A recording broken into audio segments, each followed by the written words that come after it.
आप देखेंगे सामानों को किस तरीके से बाहर रखा गया है, खाने के सामानों को, अनाजों को। और ये परिवार के लोग हैं जो बाहर रह रहे हैं। अभी ये नहीं पता चल पा रहा। वो तो कह रहे हैं कि हमारे कई पूर्वज यहीं पर, दादा बाबा सब यहीं पर मर के चले गए। प्रधान जी कह रहे हैं 40 साल से रह रहे हैं ये लोग। आपको कुछ पता है कि लोग कब से रह रहे थे? कैसे बिताई? ठंडी महीना या गर्मी था, जहाँ सोइला तहाँ नीचे आटे। ठंडी के महीना या कहाँ सोई दूठी लड़कियाँ लाइके। इस वक्त हम मौजूद हैं सुल्तानपुर जनपद के जयसिंहपुर तहसील के भदिला गांव में। यहाँ पर आप कल की शाम सुल्तानपुर प्रशासन की बड़ी कार्रवाई हुई और बुलडोज़र के द्वारा यहाँ पर अवैध तरीके से चारागाह में बनाए गए भवन को ढहा दिया गया। आप देखेंगे हमारे पीछे यहाँ पर इस गांव के भदिला गांव में तकरीबन 11 लोगों के ऊपर, 11 घरों पर इस तरीके से कार्रवाई होनी थी, लेकिन अभी तक कुछ घरों पर इस कार्रवाई को रोका गया है। वजह यह है कि वो लोग स्टे लेकर रखे हैं। लेकिन मैं बातचीत करूंगा उस परिवारों से और जानने का प्रयास करूंगा कि वो लोग कब से यहाँ पर रह रहे थे, क्योंकि यह चारागाह की ज़मीन है और इस तरीके से सरकारी ज़मीनों पर आखिर वो क्यों रह रहे थे और कब से रह रहे थे। आप देखेंगे तो पूरे तरीके से मकान को जमीजोत कर दिया गया है और पीछे भी आप देखेंगे तो आपको जो नीला कलर वो चिन्हित किया गया है, पेंट है उस तरीके से वहाँ पर, और यहीं से गया हुआ है और सीधे इस तरीके से। और ये जो हमारे पीछे आप घर देख रहे हैं ये भी चारागाह की ही ज़मीन में है, लेकिन लोग बता रहे थे कि ये शायद ये स्टे लेकर रखे हैं इसलिए नहीं गिराया गया इनका घर। लेकिन इनको मौका दिया गया था सामानों को हटाने के लिए और इन्होंने सामानों को हटाया, तब जाकर बुलडोज़र चला। लेकिन एक बात और भी है कि 3 साल पहले भी इनको एक बार नोटिस आई थी कि आप लोग चारागाह की ज़मीन में रह रहे हो, आप लोगों को यहाँ से हटना पड़ेगा। लेकिन पता नहीं क्या वजह रहा कि पीछे 3 साल पहले इनके घरों को गिराया नहीं गया। लेकिन कल शाम प्रशासन की बड़ी कार्रवाई यहाँ पर देखने को मिली। मैं इनसे बातचीत करूँगा क्योंकि कहीं ना कहीं ये परिवार जो है अब बेघर हो चुका है और खुले आसमान के नीचे रह रहा है। आप देखेंगे सामानों को किस तरीके से बाहर रखा गया है, खाने के सामानों को, अनाजों को। और ये परिवार के लोग हैं जो बाहर रह रहे हैं। अभी मैं बातचीत सबसे करके जानने का प्रयास करूंगा। दादी, आपका ही घर था जो गिराया गया? हाँ सर। कब गिराया गया? कल शाम का।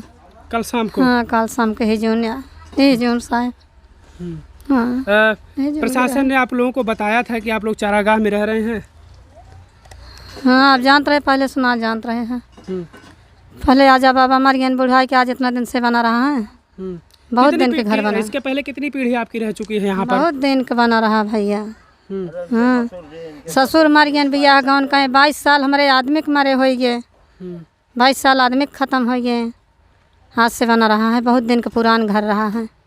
कहाँ रह रहे हैं इस समय आप लोग? अब कहाँ रहे? अब कहा था झपड़ी में सोई रहे, वो गिर गए हिजने। कहाँ रहे देखते ना।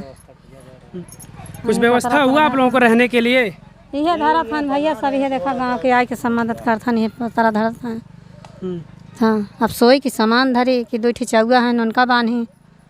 कहाँ देखता है आँखें से कोनो झूठ बोले के बाद देखा है आँखें से। कहाँ रहे? रहने के ठिकान मिले कुछ?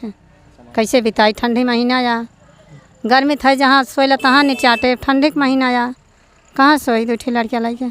सामान वामान हटाने के लिए मौका दिया गया था आप लोगों को? नहीं। हाँ कह रहे हैं ना। कब बताए थे कि सामान आप हटा लीजिए? 8-10 रोज से होता। अच्छा 10 दिन से आप लोगों से कहा जा रहा था कि आप लोग सामान हटा लीजिए। नेपाल कहा था भैया। हाँ कुल हटावा रहा, ये लकड़ी उकड़ी रही रात और बहुत। 3 साल पहले भी शायद आप लोगों को एक बार नोटिस दी गई थी कि आप लोग चारागाह में रह रहे हैं, हटना पड़ेगा आप लोगों को यहाँ से।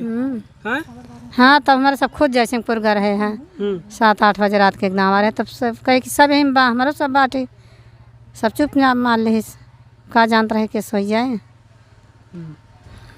इस तरीके से खुले आसमान के नीचे ये लोग रह रहे हैं और रहने के लिए कहीं जगह नहीं। अच्छा ये बताइए, अब कुछ रहने के लिए सरकार आपको जगह कहीं दे रही है कि नहीं? हाँ 1.5 पैसा दिए बाटे नहीं। कहाँ दी? यहीं दुआरे पर दे चुके हैं? दिए हैं कि नहीं अभी? कि आश्वासन दिए? कहाँ कर गए हैं आप लोगों से? कुछ ना मिला बाबा। और भी लोग हैं, तमाम गाँव के लोग हैं, उनसे मैं बात करूँगा। क्या नाम हुआ अभी आपका? सर मेरा नाम ब्रजेश है। ब्रजेश, अच्छा आपका घर गिराया गया है? नहीं हमारा घर नहीं है, मैं यहाँ रिश्तेदारी में आया हूँ। ये हमारे प्रधान आप हैं जी? क्या नाम हुआ आपका? सुरेंद्र पटेल। कब से प्रधान है आप यहाँ के? बस इस वर्ष, इस 5 वर्षीय। आपको पता था कि ये हमारे गांव के कुछ लोग हैं जिनके घरों पर बुलडोजर चला? जी हाँ जी। अब वो लोग चारागाह की ज़मीन में रह रहे हैं? जी पता था। आपने कभी प्रयास नहीं किया इन लोगों के रहने के लिए? या फिर मामला हाई कोर्ट में है। हाई कोर्ट के द्वारा निर्णय आया था कि चारागाह की ज़मीन जो है खाली कर दी जाए। तो प्रशासन ने नोटिस दिया, बुलडोज़र चलवाया। ग्राम पंचायत की तरफ से इन लोगों को एक विषय का पट्टा दिया गया है। ये ज़मीन जो बगल में है 201 नंबर, ग्राम समाज की ज़मीन है और इसमें जो है 4 लोगों को पट्टा दिया गया है। इसके सामने 205 नंबर ग्राम समाज की ज़मीन है, इसमें 5 लोगों को पट्टा दिया गया है। चारागाह की ज़मीन टोटल कितनी है यहाँ पर? चारागाह की ज़मीन मौके पर यहाँ 1 बीघे से ज़्यादा है। कई जगहों पर बुलडोजर चला आपके गाँव कई में? जगह हो चारागाह की ही ज़मीन, सारी ज़मीनें चारागाह चारागाह की है। है। जी जी, आपको कुछ अंदाजा है कि कब से ये लोग रह रहे थे, इनका पूर्वज कब से रह लगभग रहे थे? 40 वर्षों से। मात्र 40 साल से ये लोग यहाँ पर हाँ, रह रहे थे। इसके पहले आप लोग कहाँ रह रहे थे? 40 साल से आप लोग यहाँ पर रह रहे थे, बताने प्रधान जी। आप लोग 40 साल से यहाँ रह रहे थे? नहीं, बहुत साल हो गए। अब जैसे आजा बाबा रहन मर गए बुढ़ा के चल से साल भर 40 साल हमका तो खुद ही आए हो ज़्यादा। प्रधान जी कैसे आप कह रहे हैं कि 40 साल से रह रहे हैं ये कह रहा लोग? हूँ लगभग 40 वर्षों से ये रह कह रहे रहे हैं कि हैं। हमारे दादा अरे बाबा भाई, सारे लोग यहीं पर मर गए। देखिए बहुत सारी जानकारी मुझे भी नहीं है कि कब से ये लोग रह रहे हैं, लेकिन जो हमारा अंदाजा, अपना अंदाजा है कि लगभग 40 वर्षों से। आप अपनी उम्र के हिसाब से बता रहे हैं? नहीं क्या नहीं, कि लोग 40 साल से मेरी उम्र तो 48 वर्ष है। उम्र के हिसाब से नहीं, जो लोग बता रहे हैं गांव वाले, मैं उसके बारे में जान रहा हूँ। अच्छा चाचा, आप गांव के हैं? कब से रह रहे हैं लोग? इनका दादा बाबा यहीं रहते थे? जी सर, चकबंदी के बाद ही आए हैं।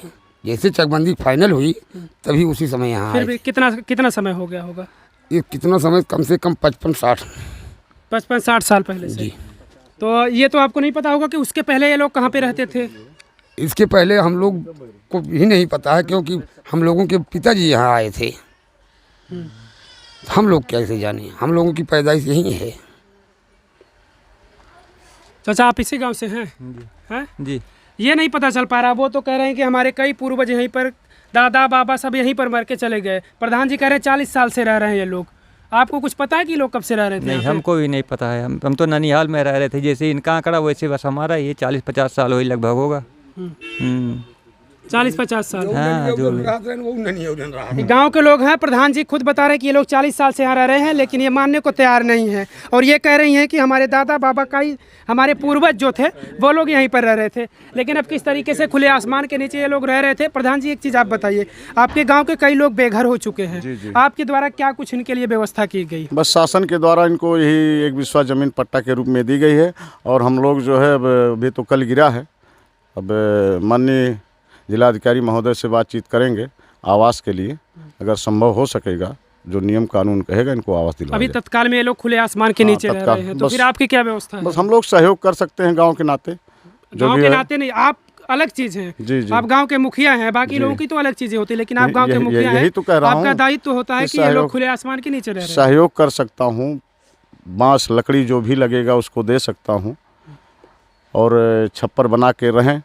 बाकी मैं प्रशासन से इसके लिए लड़ूंगा कि इनको आवास मिले, चूँकि अब खुले आसमान के नीचे पड़े हुए हैं। बिल्कुल जाहिर सी बात है कि इनको आवास मिलना चाहिए। जी जी, जरूरी है कि इनको आवास मिलना चाहिए, और आपका ये प्रयास होना चाहिए जी पूरे जी तरीके जी, से। बिल्कुल रहेगा, पूरा रहेगा।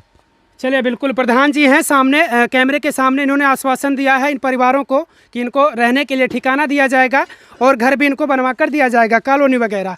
लेकिन आप सोचिए कि अभी तो ये फिलहाल खुले आसमान के नीचे ही रह रहे हैं। आप ये देख लीजिए, निशान जो है, इसी निशान से इस तरीके से यहाँ पर इधर की जो ज़मीनें हैं वो चारागाह की ज़मीन है। प्रधान जी एक सवाल और है आपसे, ये घर क्यों रुका गया है? ये भी तो शायद चारागाह में ये है। हाई कोर्ट गए थे, तो इनका कुछ स्टे वगैरह 1-2 हफ्ते का मिला है। तो उसमें नेट पर देखे उप जिलाधिकारी महोदय, उन्होंने देखा कि मामला पेंडिंग में चल रहा है, स्टे मिल गया है, चूँकि अपलोड नहीं हो पाया, इसलिए उसको रोक दिए। 2 दिन का समय दिए हमको। समय दिया गया, तो गिरेगा वो भी तो गिरेगा, ही ना। गिरेगा वो भी। बिल्कुल, जितने भी लोगों का यहाँ पर मकान है, जितने भी चारागाह की ज़मीनों में वो अवैध तरीके से निर्माण करा कर रह रहे थे, उनके सारे घरों पर बुलडोजर चलेगा। लेकिन बस समय दिया गया है उनको। अब किस वजह से वो लोग स्टे लेकर रखे हैं, लेकिन फिर भी जो भी हो, वो कार्रवाई ज़रूर होगी प्रशासन की। बुलडोजर चलेगा इनके भी घरों पर। तो मैं सतर्क करना चाहता हूँ उन लोगों को जो लोग इस तरीके से चारागाह की ज़मीनों पर रहते हैं और उनको ये भी नहीं पता है। लेकिन अब ये वो समय है कि आप सारी चीज़ें पता कर सकते हैं कि हम कहाँ पर रह रहे हैं, हमारे भवन का निर्माण कहाँ पर हुआ, ये कैसी ज़मीनें हैं। तो आप लोग भी सतर्क हो जाइए, क्योंकि उत्तर प्रदेश में बाबा बुलडोजर की सरकार है।